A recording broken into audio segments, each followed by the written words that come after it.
And welcome to the 569th meeting, regular meeting of the Laurel Planning Commission. If you wish to be heard at this meeting, please sign the speaker list listed at the table. And the chairman reserves the right to limit the amount of time each speaker has for each agenda item. Ms. Quillen, would you call the roll, please? Councilman Smalls, Mr. Wilson, Here. Mr. Kish, Here. Mr. Welford, Here. Ms. Bonner, Chairwoman Bettman, you have a quorum. Did everybody have a chance to read the minutes? The amended minutes. The amended minutes. Yeah, I want to put that in. Yeah, I did. Nice job on those as always, folks. Thanks a lot. I'll move to approve the minutes from the July 9th meeting. I'll second the motion. Mr. Wilson, Yes. Mr. Welford, Yes. Mr. Kish, Yes. motion carries. Agenda item number 3, we have an amended site and landscape plan application and resolution number 19-11-BC 9007 Marshall Avenue, filed by Electric Guard Dog, LLC. Ms. Poy, could you please give us a staff report? Good evening, Mr. Chair and fellow planning commissioners. The applicant, Electric Dog LLC, is seeking amended site and landscape plan approval to install an electric security fence around the property known as 9007 Marshall Avenue. The subject property was annexed into the city of Laurel in 2004 and placed into the industrial general zone. Text amendment number 254, ordinance number 1944 was approved to allow electric security fences. It is defined as a fence intended to guard property against unauthorized entry and to protect stored goods and products from theft and other unauthorized handling. The property owner, Syed Motor Freight Trucking Company, previously obtained amended site and landscape approval to renovate the site to reestablish the property as a trucking distribution center. The approvals included adding an addition for office space, fuel tank installation, reconfiguring the parking lot, installing landscaping, as well as putting in a new fence. As stated earlier, the applicant would like to put in a 10-foot electric security fence inside the the new perimeter fence that will be placed on the property to provide protection for the property. Currently, there is on-site security. The fence will be powered with a 12-volt battery system that does not connect to or use alternative current power. There will be warning signs installed on the fence for both English and Spanish. The signs will be placed at each entrance of the fence and placed 30 feet on the center surrounding the remainder of the fence in order to provide adequate warning to the public. There will also be landscaping placed around the property, the perimeter of the property for the fence as part of the previous approval. There will be 470 types of trees and shrubs that will be planted throughout the property for on-site landscaping that will also include for stormwater management facilities. Since the trucking company has been in operation, there has not been any problems with thefts or vandalisms on site. Staff recommends that the City of Laurel Planning Commission approve amended site and landscape plan application for 9007 Marshall Avenue with the following conditions. The applicant shall obtain a City of Laurel fence permit. The applicant shall install an emergency access device, a Knox box, in the event emergency services or the City of Laurel Police shall need access to the property. The applicant shall comply with all applicable local, state, and federal laws and regulations for protection of the use of the property. That concludes my reading, and the applicant and their attorney is here to answer questions if you should have any. Thank you, Christian. Boy. Do you have any questions? I have one. Christian, on the department comments, let me find it.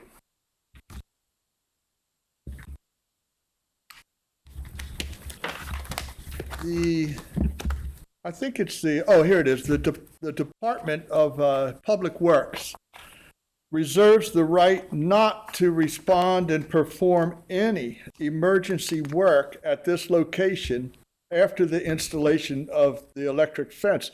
Wouldn't the Knox box, wouldn't that relieve them of any concerns entering the properties under an emergency? It would. I actually talked to the Department of Public Works, and we decided to leave it in there. They were saying in the event that they had to provide work in the Knox box, if they didn't have the code to do the work, they wouldn't provide it until it was turned off.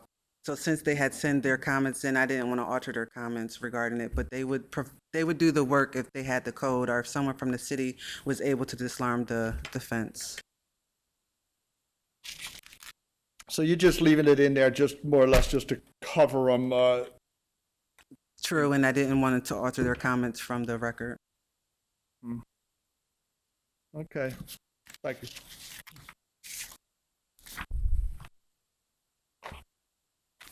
Would the applicant like to come up and speak? Say anything? Yeah, good evening, Dan Lynch. I'm here on behalf of Electric Guard Dog. As you know, we were before you a number of months ago when we had the legislation pending, and this board had commented upon that legislation. This is the first property in the city where we're going to be installing the electrified security fence, and that's really the sole purpose of this site plan review. I'm here, with me here tonight is Cindy Williams with Electric Guard Dog, and she has a comment she'd like to make with regard to this.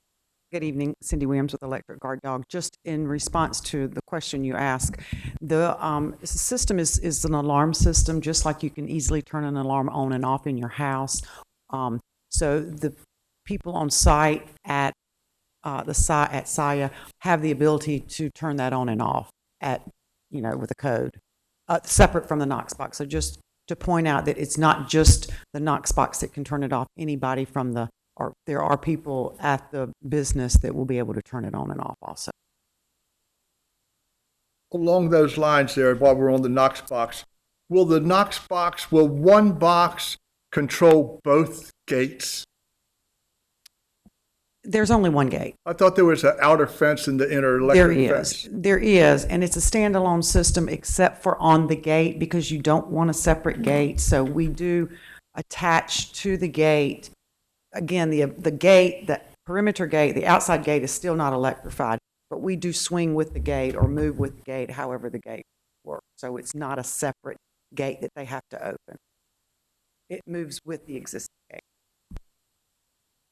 But the Knox box itself is on the interior fence, the electric fence. Yes, the Knox box cuts the power to the electric fence, so we don't affect the opening of the gate. It opens tomorrow the same way it opens today. But emergency services, they would come through the first gate by prying it open or whatever they have to do to get it open. However they get it open today. And then once they get through there, they have the Knox box code to open that gate. They would probably do that before they entered the property because it's on the outside. It's at the gate on the outside of the property, so as soon as they drive up, they can turn the knock switch, which cuts the power. And then they would open the gate however they open it today. Of course, opening the gate also disables the system. It cuts the circuit. The existing fence, that's staying as is. That is not correct. We have nothing to do with, we don't do anything with the existing. And that's a requirement of the amendment to the zoning ordinance, required to have two exterior. Right. Right. But if you were to come in a location that didn't have an existing fence like that property does, and you were going to put your fence up, the second fence, the outside fence that would be put up along with yours, is what's there comparable to what you would put up on a new property without an existing fence? Standard installation is behind a chain link fence, just because that's what most of our customers have installed.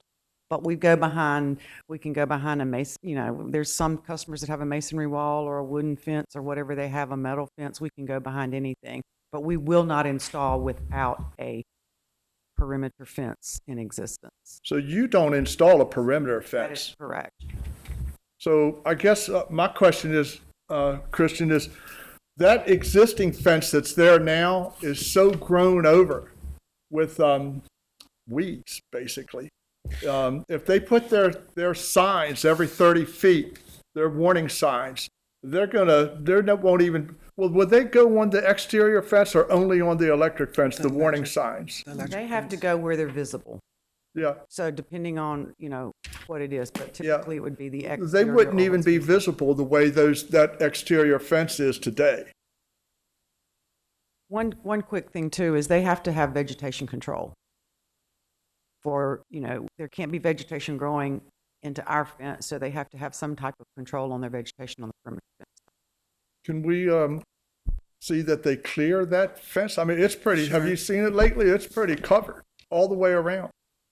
Sure, I can ensure that the applicant, the owner of the property, clears all the vegetation from the fence before the new fence is installed.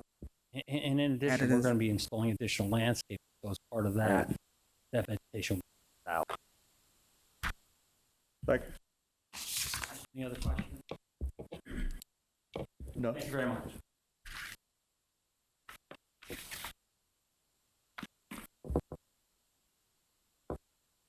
It is now 7:10, and I will open the public hearing now. Is there anybody who would like to speak on this item? I have none on the list here on this item. Anybody out?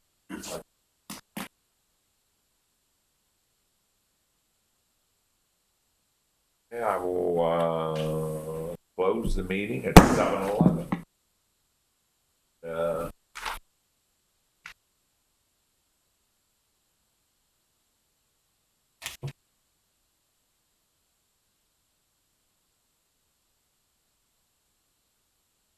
Could I get a motion? Sure.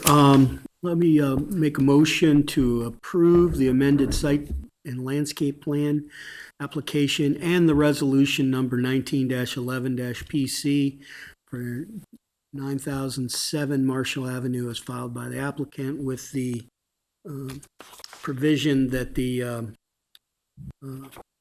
staff report is included and that there'll be whatever it's called, vegetation control, so that all the signs are visible. I'll second the motion. Mr. Wilson? Yes. Mr. Welford? Yes. Mr. Kish? Yes. Motion carries.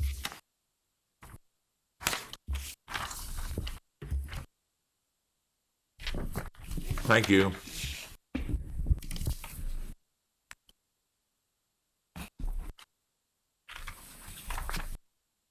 The next agenda item is number 4. We have a special exception, number 894 for 116 Washington Boulevard, filed by Francesca DeMauro-Palminteri. And that's right on the money. For recommendation to the Board of Appeals. Mr. Love, would you present your report, please? Good evening, Mr. Chair and Commissioners. The applicant, Francesca DeMauro-Palminteri, is proposing the use of a medical cannabis dispensary to be located at 116 Washington Boulevard. This property is zoned commercial general. The current property is vacant and was built in 2019. The applicant would be operating from only the first floor of the building. Surrounding the property to the north is a bookstore, professional hair design barbershop, and Protocol Communications. To the south is a Tasty Diner restaurant. To the west is the Laurel Tavern Donuts restaurant and Priceco Flooring Company. And to the east is Animal Crackers Pet Boutique and Salon and a vacant commercial building. The proposed cannabis dispensary will operate Monday through Sunday from 10 a.m. to 8 p.m. with approximately 15 to 20 full-time employees. The medical cannabis dispensary will be occupying 2,146 square feet of gross floor area, which requires 10 total parking spaces to be provided on site. There are a total of 16 parking spaces on the site. Per the amended site landscape plan resolution 16-05-PC approved by the Planning Commission on July 12th, 2016, no landscaping was required for the site. There is no landscaping that is being proposed in this application for the site. According to the code, the premises shall not be located within 1,000 feet of a lot line of a private or public school or real property owned by the Prince George's County Board of Education or house of worship. While there are 2 permitted houses of worship located less than 1,000 feet from their proposed location, they are both located in rented spaces not owned by a house of worship. According to the code, the premises may not be located within 1 mile of any licensed premises of a licensed dispensary of medical cannabis. In the definitions section of the code, city is defined as the city of Laurel. In section 20-1.2 states that the purposes of the land development code are to guide the orderly growth and development of the city and to implement the city's master plan. The proposed location is located more than 1 mile from the existing medical cannabis dispensary located within the city boundaries and meets city zoning criteria. It is recommended that the Planning Commission recommend approval of special exception number 894 to the City of Laurel Board of Appeals with the following conditions. 1, the applicant shall obtain a City of Laurel use and occupancy permit. 2, the applicant shall allow the City of Laurel Police Department to conduct a walkthrough of the property prior to the operation of the business. 3, the applicant shall obtain a City of Laurel sign permit. 4, the applicant shall install no loitering signs in all parking areas. And 5, the applicant shall comply with all state and local laws and regulations for the protection of the use of the property. The applicant and her attorney are also present to provide any further important information for the proposed use. Thank you. Thank you. Does anybody have any questions for Mr. Love?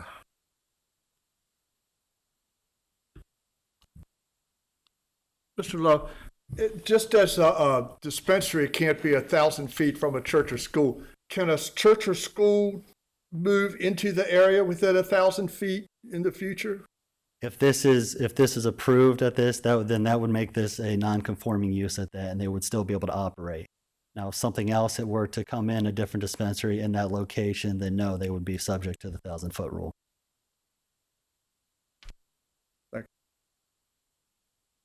Any questions for you, Mr. Wilson?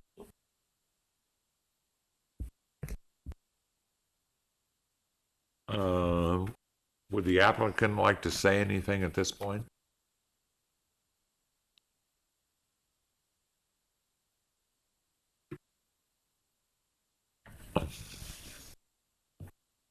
Good evening, Planning Commissioners. For the record, my name is Chris Hatcher with the law firm of Lurch, Early and Brewer here on behalf of the applicant. And first and foremost, the applicant really wants to show gratitude to the staff for working with us through this application, the previous one, and the Planning Commissioners through that process. In the interest of efficiency and given the history underlying this particular use, we want to be respectful of everyone's time. After internalizing the sentiments previously expressed by the Planning Commission and the Laurel community at large, the applicant decided to withdraw the previous application and then come into this location, which in our opinion, and probably as evidenced by the number of people in the room, sort of remedied a lot of the issues associated with the previous application. In general, during the application process, there were 2 general issues that came up during the processing of that last application. One had to primarily do with distance requirements, the 1 mile rule and 1,000 feet from a house of worship, and the other really had to do with a matter of need. As part of this application, we submitted what's been described as a treatise on land use, otherwise known as our statement of justification, which address each and every one of those issues, as well as the general requirement and specific requirements for a special exception in the City of Laurel. We have submitted that into the record and we're prepared to have a discussion about any of those matters upon request. With that, we concur with the analysis and conclusions expressed in the staff report, and we appreciate staff's recommendations and approval and respectfully request the Commission recommend approval of the findings of fact and conclusions of law to the Board of Appeals. We are happy to answer any questions that you may have.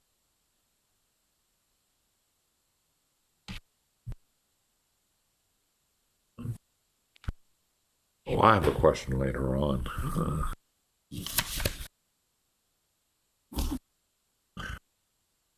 I'm going to open the public hearing now because there's other people here that have signed up. It's now 7:20. And I have a couple other people to speak here. Beth Varnov,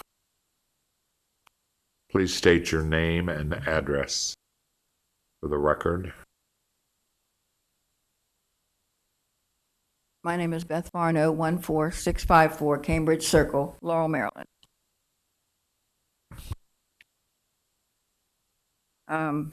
Is it still true that there's only 2 dispensaries per district? So that, in my opinion, that a district that includes Adelphi, Beltsville, Calverton, College Park, Laurel, Montpelier, South Laurel, Vansville, and West Laurel, we don't need 2 a mile apart. And it's a lot more traffic as same as the last time, as on to Route 1. That's it. Thank you for your input. The next speaker I have is Ash Azari.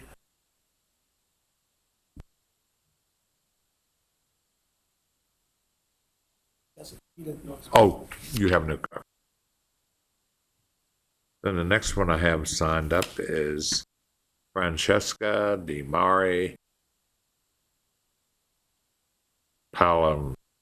That's not Palomino. Do you have anything to say? No. Okay, before we go any further, I do have a question for the applicant. Is my understanding you're leasing the whole building? And you will be the only tenant in there?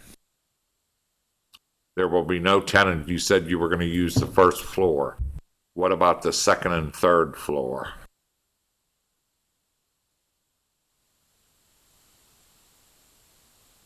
For storage, for the time being, what does that mean? That later on you might? Right now, we have plans. I'm sorry. people Sorry. can hear you. Right now, we don't have any plans of building out the second floor for additional use or tenant space. We're going to use it as storage for our dispensary. We'll occupy the space really for our own personal, but not for retail customers. Would it be used at all for residential? Oh, no. Nobody would live up second or third No, floor? sir. I didn't notice. Is there an elevator in that building? There is not. There is not. I think that's all I. Oh, yeah. Okay, thank you. I'm going to close the public hearing if there's nobody else that would like to speak. I see none, so it's now, excuse me for squinting, 7:23. Public hearing is closed. Are there any other further questions or comments for the commission? Well, if not, I'll entertain a motion for this item number 4 to recommend approval to the Board of Appeals. Mr. Chairman, I would move to deny special exception 894, 116 Washington Boulevard. Thank you. Do I have? That's a motion. Do I have a second? Oh, I'll second.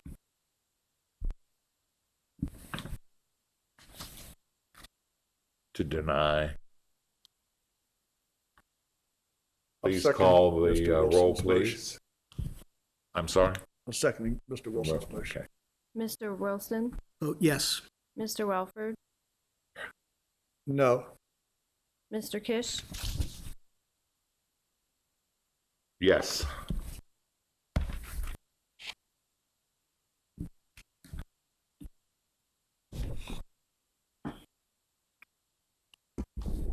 Motion carries.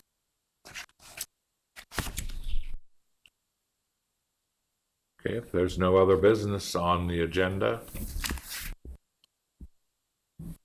the meeting is adjourned.